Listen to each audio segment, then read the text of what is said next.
Welcome to my channel they learn. ও আজকে আমি ক্লাস 4-এর এই অঙ্ক সমাধান করছি। সব থেকে বড় কথা হচ্ছে অঙ্কগুলো বুঝে শুনে করবে, না হলে কিন্তু অঙ্কগুলো করতে পারবে না। এবারে দেখো, আমি তোমাদের যেটা শেখাচ্ছি সেটা হচ্ছে, দেখো আমি এই বইতেই করে দিচ্ছি।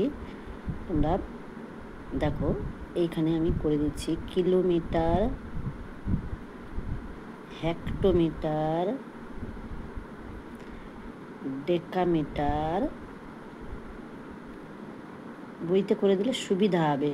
ডেকামিটার, মিটার, ডেসিমিটার, সেন্টিমিটার, তারপরে দেখো এটাকে আমি মিলিমিটারে করছি। তাহলে কি হলো? Kilometre, hectometre, decametre, metre, decimetre, centimetre, millimetre. এখন ডেকোমিল করে দিলেও হবে, নাহলে বুঝতেই পারছ। এইখান থেকে মনে রাখবে, যখন তুমি এইখান থেকে ডানের দিকে যাবে, সবসময় মনে রাখবে ডান মানে কি বেশি, তো ডান মানে গুণ। আর এইখান থেকে যখন এপাশে আসবে তখন ভাগ হবে। কিভাবে ভাগ হবে? ধরো তুমি কিলোমিটার থেকে হেক্টোমিটারে যাবে, তাহলে এখানে এক ধরবে, একটা ঘর গেছো মানে একটা শূন্য। ধরো আমি বলছি আমি কিলোমিটার থেকে হেক্টোমিটারে যাব, তাহলে আমি এখানে কত ধরবো? 1 ধরবো, এখানে হেক্টোমিটারের জায়গায় 0 ধরবো। তাহলে কত হলো? 1 কিলোমিটার সমান কত হেক্টোমিটার? 10 হেক্টোমিটার। এবার যখন আমি হেক্টোমিটার থেকে কিলোমিটারে যাব, সে একই 10 দিয়ে আমি ভাগ করব। এবার তোমরা আইডিয়া হয়ে গেল। এবার দেখো 40 মিলিমিটার। এবারে এই 40 মিলিমিটার সমান কি করব না, কত সেন্টিমিটারে আমি করব। ঠিক আছে, এবারে হচ্ছে 4 গুণিতক 10 মিলিমিটার, তাহলে 40, 10 4 40 মিলিমিটার। এবারে মিলিমিটারকে আমি যখন সেন্টিমিটারে করব, মিলিমিটার থেকে যখন আমি সেন্টিমিটারে করব, মিলিমিটার থেকে সেন্টিমিটারে করলে আমাদের কিন্তু কথা আছে যে ভাগ করতে হয়। যেহেতু এখানে গুণের আকারে দিয়েছে, তাই 40কে আমি ভেঙে নিলাম। 4 গুণিতক 10 সমান 40 সেন্টিমিটার। ঠিক আছে, এরপরে দেখো আমাদের 70 মিলিমিটার, মিলিমিটারকে সেন্টিমিটারে নিয়ে যাই। এবারে কি করব? 7 গুণিত 10 সমান 70 সেন্টিমিটার। ঠিক আছে, এরপরে আমি কি করব না, দেখো এই 30 মিলিমিটার প্লাস কত মিলিমিটার? 38 বলেছে, তাহলে 30-এর সাথে কত যোগ করলে 38 হবে? 8 সমান ডেস গুণিতক ডেস মানে কত না, এখানে দেখো কত করব না, ডেস মিলিমিটার 30 গুণিত যুক্ত 8 মিলিমিটার। এবারে দেখো আমরা কি করব না, 3 গুণিতক 10 মানে 30কে আমি ভেঙে নিব, 8কে আমি যোগ করে নিব। 3 গুণিতক 10 সমান কত? 30 মিলিমিটার যুক্ত 8 মিলিমিটার। ঠিক আছে, এবারে 3 গুণিতক 10 আমি যখন আমি গুণের আকারে প্রকাশ করেছি তখন আমি 30 করে দিলাম। 30 সেন্টিমিটার যুক্ত 8 মিলিমিটার।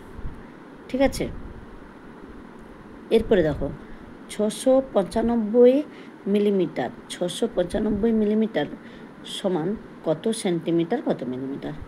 এবারে কি করব না, 6 গুণিতক 100 যুক্ত 95। ঠিক আছে, 6 গুণিতক 100 যুক্ত 95, তাহলে কত হলো? 600 সেন্টিমিটার যুক্ত 95 মিলিমিটার। তাহলে এখানে কি বলেছে? 10 দিয়ে ভাগ করতে বলেছে। দেখো 10 দিয়ে ভাগ করলে কত হবে? ভাগশেষ 5 আসছে। 695 মিলিমিটার কত সেন্টিমিটার? এখানে দেখো ভাগ করলে কত হবে? 69/5, 69 ভাগফল, এখানে ভাগশেষ 5। ঠিক আছে, এরপরে দেখো 36 সেন্টিমিটার 7 মিলিমিটার। এবারে 36 সেন্টিমিটারকে আমি কি করব? সেন্টিমিটার থেকে মিলিমিটারে বললে 10 এবারে 7 মিলিমিটার। তো তাহলে কী হলো না 360 মিলিমিটার যুক্ত 7 মিলিমিটার সমান কত হবো 367 মিলিমিটার। ঠিক আছে, তাহলে কত হলো 367 মিলিমিটার।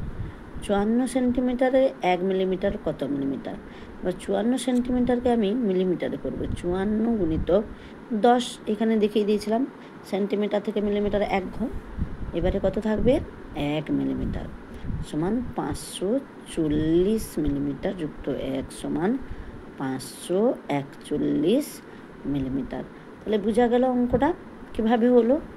ঠিক আছে, যখন আমি মিলিমিটার থেকে কি করব, মিলিমিটার থেকে আমি সেন্টিমিটারে যাব, কিন্তু তোমাকে কি করতে হবে ভাগ করতে হয়। যে তাহলে এখানে একটা প্রশ্ন আসতে পারে যে এখানে মিলিমিটার থেকে সেন্টিমিটার, তাহলে আমি কি করব 38 মিলিমিটারটাকে আমি ভেঙে নিব। 30 যুক্ত 8 মিলিমিটার, আবার 30 মিলিমিটারকে আমি কি করব ভেঙে নিব। 3 গুণিতক 10 30 মিলিমিটার সমান 30 মিলিমিটার সমান কত 30 সেন্টিমিটার যুক্ত কত 8 মিলিমিটার যোগ করলে 30 সেন্টিমিটার 8 মিলিমিটার।